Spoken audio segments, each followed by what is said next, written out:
जय हिंद दोस्तों, कैसे हैं आप लोग। मैं आशा करता हूँ आप लोग मस्त होंगे, तंदुरुस्त होंगे और अपने पठन पाठन में एकदम व्यस्त होंगे।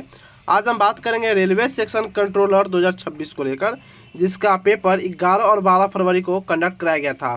इसका आंसर की भी जारी कर दिया गया है।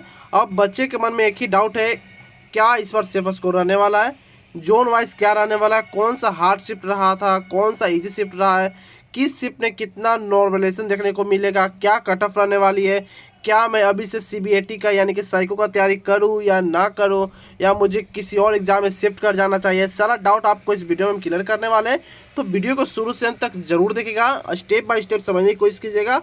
रेलवे सेक्शन कंट्रोलर से जुड़ी कोई भी जानकारी आती है तो सबसे पहले आपको इसी चैनल पर देखने को मिलेगी। तो चैनल को आप सब्सक्राइब कर सकते हो, बेल आइकन दबा सकते हो। सबसे पहले बात करेंगे इसमें कि टोटल ये जो फॉर्म निकाले गए थे 4/2025 के तहत भारत में विभिन्न आरआरबी जोन में 368 पदों पर सेक्शन कंट्रोल पदों के लिए आयोजित की जा रही थी, जिसमें 11 और 12 फरवरी को परीक्षा निर्धारित की गई थी, जिसका आंसर कुंजी 26 फरवरी को जारी कर दिया गया है। सबसे पहले बात करेंगे उसका टोटल पोस्ट को लेकर, तो टोटल पोस्ट इसमें 368 इसमें टोटल पोस्ट थी, यानी कि ऑल ओवर जोन की बात करें तो टोटल ऑल ओवर जोन में 368 पोस्ट पर यह वैकेंसी निकाली गई थी। बात करें एग्ज़ाम डेट को लेकर, तो एग्ज़ाम आपका 11 और 12 फरवरी को टोटल 4 शिफ्टों में कंडक्ट करा लिया गया था। टोटल 4 शिफ्ट में आपका पेपर कंडक्ट कराया गया है, यानी कि एक दिन में आपका 2 शिफ्ट था। इवनिंग और मॉर्निंग 2 शिफ्ट एक दिन में कंडक्ट कराया जा रहा था आरआरबी की तरफ से। हालांकि जो आपका परीक्षा लिया गया काफ़ी साफ़ सुथरा था, कहीं भी किसी भी प्रकार का पेपर लीक वगैरह या क्वेश्चन लीक का मामला देखने को नहीं मिला है, यानी कि आपका आंसर की भी साफ़ सुथरा देखने को मिला होगा और रिजल्ट भी आशा करते हैं कि सभी का साफ़ सुथरा देखने को मिले। बात करते हैं कंपटीशन क्या रहने वाला है, तो पहले बात जानते हैं कि कितना फॉर्म अप्लाई किया गया है। इसमें लगभग 4 लाख के करीब यानी कि 3,90,000 के करीब इसमें टोटल फॉर्म अप्लाई किए गए थे। कंपटीशन की बात करें तो 2.5 लाख उपस्थिति थी, तो कंपटीशन हम सिर्फ 2.5 लाख से ही होगी, ना कि 4 लाख से, ना कि 3,90,000 से। अगर 2.5 लाख से हम भागा देंगे टोटल पोस्ट को लेकर, तो लगभग 600 यानी कि 679 एक सीट पर बच्चा लड़ रहा है, यानी कि एक सीट पर 679 अभ्यर्थी फाइट कर रहे हैं। बात करेंगे सीबीएटी के लिए 8 गुना बच्चे का सिलेक्शन लिया जाना है, तो लगभग 2944 बच्चों का सिलेक्शन होगा सीबीएटी के लिए, यानी कि साइको के लिए। तो बात करें साइको में क्या कंपटीशन रहने वाला है, तो साइको में लगभग 84 का कंपटीशन आप कराने वाला है, यानी कि एक सीट के लिए लगभग 84 स्टूडेंट फाइट करेंगे एक सीट के लिए। तो कंपटीशन काफ़ी कम हो जाएगी साइको में। तो जो कंपटीशन है आपको सिर्फ CBT 1 में ही देखने को मिलेगी। चलिए आगे हम बात करते हैं कैटेगरी वाइज क्या थी। तो यूआर से 174 पोस्ट निकाले गए थे ऑल ओवर जोन में, SC से 56, ST में 34, OBC से 80, EWS 24। टोटल बात करें तो 368।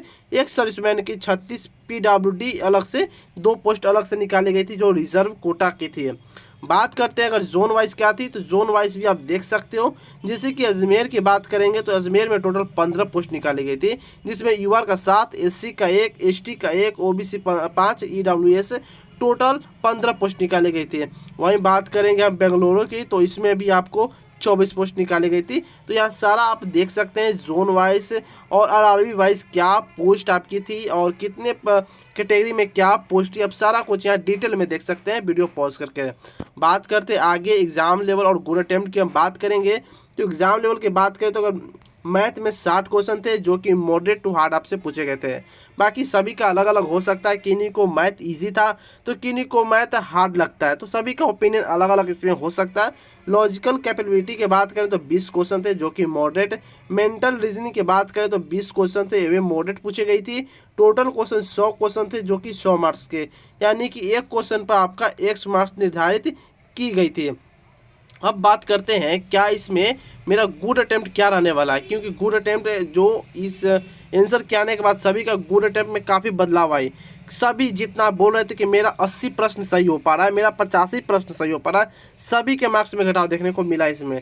इस बार जो आंसर क्या है सभी के मार्क्स में घटाव देखने को मिला है, क्योंकि जो प्रश्न ऐसे भी गलत कर चुके हैं मैथ में, जो उनको आ रहे थे वो भी गलत कर बैठे। समझिए किस प्रकार से जो मैथ का क्वेश्चन था काफ़ी मतलब कि टाइम टेकिंग था, काफ़ी टाइम टेकिंग इसमें क्वेश्चन पूछा गया था, इसलिए मॉडरेट टू हार्ड श्रेणी में चला गया। और रीजनिंग मॉडरेट थी, तो इसमें कोई टेंशन या किसी भी दिक्कत की ज़रूरत नहीं है। तो जो मैथ था वह मॉडरेट टू हार्ड आपसे पूछा गया था।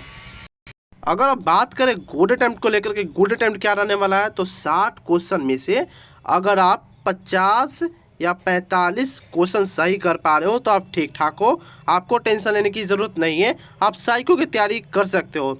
अब बात आती है कि लॉजिकल कैपेबिलिटी में क्या होना चाहिए। अगर आप 20 क्वेश्चन में से 13 से 14 क्वेश्चन कर पा रहे हो तो ठीक है, और इसमें भी अगर 15 से 16 क्वेश्चन कर पा रहे हो तो आप ठीक है, आप साइको की तैयारी में लग सकते हो। ठीक है दोस्तों, यहाँ तक आपका सारा डाउट क्लियर हो चुका होगा। अब बात करते हैं कि इसका फाइनल मेरिट लिस्ट कैसे बनेगा। तो मैं आपको बता दूं कि CBT 1 में से आपका 70% लिया जाता है, और साइको में से यानी कि CBAT में से आपको 30% लिया जाएगा, और टोटल 70% मिलाकर आपका 100% मिलाकर आपका फाइनल मेरिट लिस्ट तैयार किया जाएगा। हालांकि जो फाइनल मेरिट लिस्ट में कुछ इससे ज़्यादा नंबर रह सकती है, तो उसको अभी इग्नोर करना है। पहले हमको CBT 1 को फोकस करते हुए हमको साइको की तैयारी स्टार्ट करनी है। तो पहले बाद वाला ना सोचे, पहले अभी का प्रेजेंट आप पहले काम कीजिए। ठीक है, अब बात करते हैं कौन सी शिफ्ट हार्ड रही और मॉडरेट रही। तो बात करते हैं 11 फरवरी का फर्स्ट शिफ्ट तो मॉडरेट टू हार्ड रही, सेकंड शिफ्ट आपका मॉडरेट रही, 12 फरवरी का first shift moderate and second shift आपका हार्ड देखने को मिली है। तो नॉर्मलाइजेशन सभी शिफ्ट में कुछ ना कुछ होने वाला है, क्योंकि इसमें इजी शिफ्ट था नहीं, तो सभी में कुछ ना कुछ नॉर्मलाइजेशन आपको देखने को मिलेगा। जैसे कि हार्ड शिफ्ट की हम बात करें तो हार्ड शिफ्ट में 8 से 10 नंबर बढ़ने की उम्मीद है। और बात किया जाए अगर मॉडरेट शिफ्ट में क्या रहने वाला है, तो मॉडरेट शिफ्ट में लगभग आपसे 1 से 6 नंबर तक बढ़ने की उम्मीद है मॉडरेट शिफ्ट में, और हार्ड शिफ्ट में 1 से 10 नंबर तक बढ़ने की उम्मीद है हार्ड शिफ्ट में। यहाँ तक का सारा डाउट क्लियर हो चुका होगा, फिर भी कोई अगर डाउट बचा है तो आप कमेंट कर सकते हैं, वहाँ जवाब आपका विदिन सेकेंड प्रोवाइड करा दिया जाएगा। चलिए अब हम बात करते हैं कि ऑल जोन सेफ स्कोर क्या रहने वाली है। हम बात करेंगे ऑल जोन को, क्योंकि सभी जोन में -3-4 का अलग फर्क देखने को मिलती है, ज़्यादा का नहीं, तो टेंशन लेना नहीं है। मैं एक ही बार में सारा जोन का मैं बता देता हूँ कि CBAT के लिए सेफ स्कोर क्या रहने वाली है। सबसे पहले बात करेंगे UR में, अगर 73 से 75 आपका सही हो पा रहा है क्वेश्चन, तो आप साइको की तैयारी लग जाइए। ऑल ओवर बात कर रहे हैं, बाकी अगर आप अपना जोन का जानना चाहते हैं तो अपना जोन का नाम और कैटेगरी आप ज़रूर मेंशन कर दीजिएगा, तो हम वहाँ आपको जवाब विदिन सेकेंड प्रोवाइड करा देंगे कि आपका जोन का क्या कट ऑफ रहने वाली है, एक्सपेक्टेड कट ऑफ क्या रहने वाली है। आप अपना डाटा वहाँ कमेंट बॉक्स में दे दीजिएगा। बात करेंगे OBC का 70 से 72, EWS 67 से 70, SC का बात करेंगे तो 65 से 67, ST का बात करेंगे तो 62 से 64। अगर इतना नंबर आपका रो स्कोर बन रहा है आंसर की से, हम बात कर रहे हैं रो स्कोर का, ना ही नॉर्मलाइजेशन डाटा का। रो स्कोर की बात कर रहे हैं, रो स्कोर अगर इतना रो स्कोर आपका बन रहा है +- 3-4 भी है तो टेंशन नहीं लेना है, क्योंकि नॉर्मलाइजेशन देखने को हर शिफ्ट में मिलेगी, तो उसमें आपको ज़्यादा चिंता नहीं करना है। EWS 67-70 इतना अगर बन रहा है तो आप ठीक ठाक है, आप CBAT यानी कि साइको की तैयारी कर सकते हैं। बाकी और भी इन्फॉर्मेटिव वीडियो के लिए आप हमारे चैनल को सब्सक्राइब कर सकते हैं, बेल आइकन दबा सकते हैं। ऐसे ही कोई इन्फॉर्मेशन आती है, नोटिस आती है, रिजल्ट आएगी, तो सबसे पहले आपको इसी चैनल पर देखने को मिलेगी। तो फिर मिलते हैं कोई और अंदर इन्फॉर्मेटिव वीडियो में, तब तक के लिए जय हिंद जय भारत दोस्तों।